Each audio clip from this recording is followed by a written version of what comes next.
She called herself the goddess of wealth, wrapped in gold, draped in light, a queen of cryptocurrency, ruling not from a throne but from behind a screen. Her name was Zhimin Qian, though the world would come to know her by another, Yadi Zhang. She promised riches beyond imagination, 300% returns, instant fortune, eternal prosperity, and people believed her, because belief is the first currency of every con.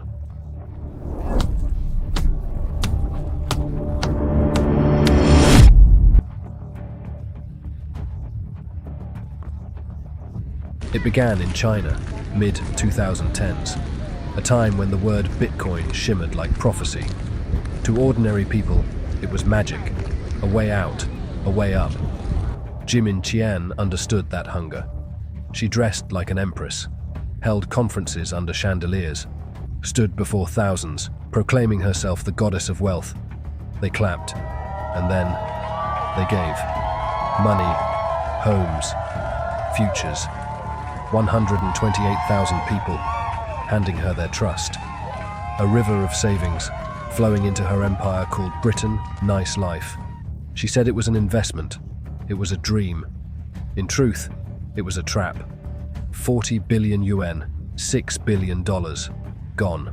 Behind the glamour, the system was rotting. By 2017, Chinese investigators began to see the cracks. A company in Tianjin, Lantian Gerui, the beating heart of her scheme. 80 arrests, dozens of offices raided, families left in ruin. One man wrote to the police, "My wife divorced me. I was mentally broken." Another, "I sold my house. I have no home left." Each line, a quiet obituary for a life erased by greed. And as the walls closed in, she vanished. Slipped through borders, under new names. Overland through Myanmar, then Europe. By autumn 2017, she resurfaced in London. Hampstead Heath, a 17,000 a month mansion with white marble floors and mirrored halls. To her neighbors, she was nobody. To herself, she was reborn. Now she was Yadi Zhang, investor, collector, queen, a woman with a passport from St. Kitts and Nevis. A new partner, Jian Wen, once a takeaway worker, now her shadow. Together they built a fantasy. Private chefs, Cartier watches, Harrods shopping sprees, a Mercedes for his family. An empire built on illusion. But illusion has rules, and one is this: you must never be noticed. Inside the mansion, silence was law.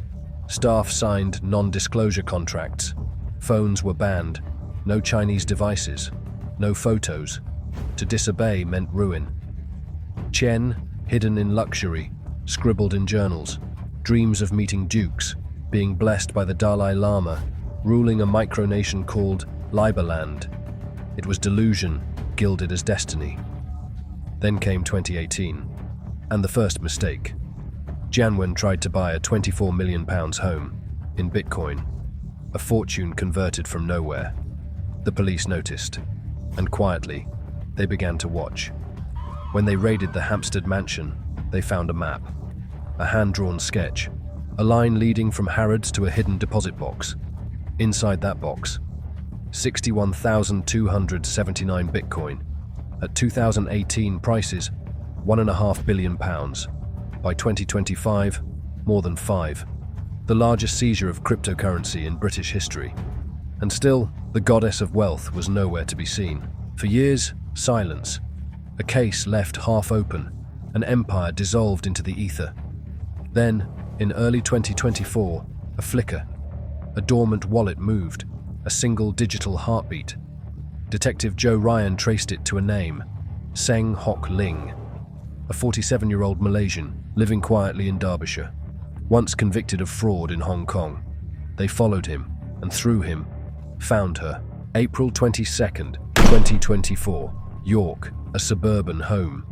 At dawn, police broke the door. In a quiet upstairs room, under a red duvet, the goddess was sleeping. When they found her, she was half-dressed, confused, trembling, her glasses crooked, her kingdom gone. Inside her jogging trousers, detectives found a hidden pocket, stitched carefully by hand. holding a ledger and passwords, the keys to another £67 million. Outside, 4 Malaysian staff members were detained. They had lived under her roof, bound by secrecy, believing her power was eternal. The story spread like fire. In China, victims cried.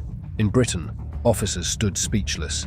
After 7 years, the woman who had called herself Goddess of Wealth was now a prisoner. But the true damage, the broken homes, the emptied bank accounts, the faces lost to despair, could never be undone. September 2025, London, Southwark Crown Court. Zhimin Qian and Seng Hok Ling, side by side. Jian Wen had already fallen, sentenced to nearly 7 years. Now it was Qian's turn. Judge Sally Ann Hales looked down and said, "You were the architect of this offending. The scale is unprecedented. Your motive was pure greed."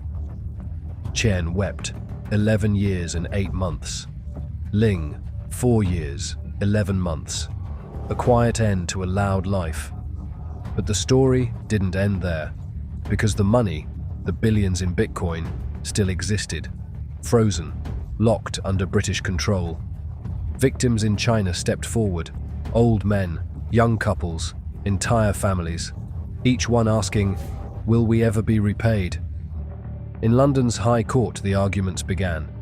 Should restitution reflect the original loss, or the new inflated worth of Bitcoin? Billions, trillions of pixels of grief. Even now, lawyers and nations debate what justice truly means in a world where numbers grow faster than morality. A Chinese official called it a case of cooperation. A British detective called it a warning. Every coin leaves a trace, every promise leaves a wound, and every false god eventually falls. She wanted to be a goddess, to rewrite destiny in digital gold. But gods are built on belief, and when belief collapses, they fall like anyone else. Zhimin Qian's empire dissolved not with a bang, but with a password, a pocket, and a quiet morning in York. The goddess of wealth, unmasked as a thief, and the world a little poorer for having believed in her. Police officers! Police, stay where you are! Police! Boot that one.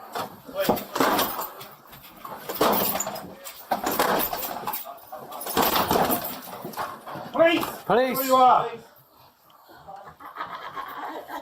Yeah, put that on. Do you speak English?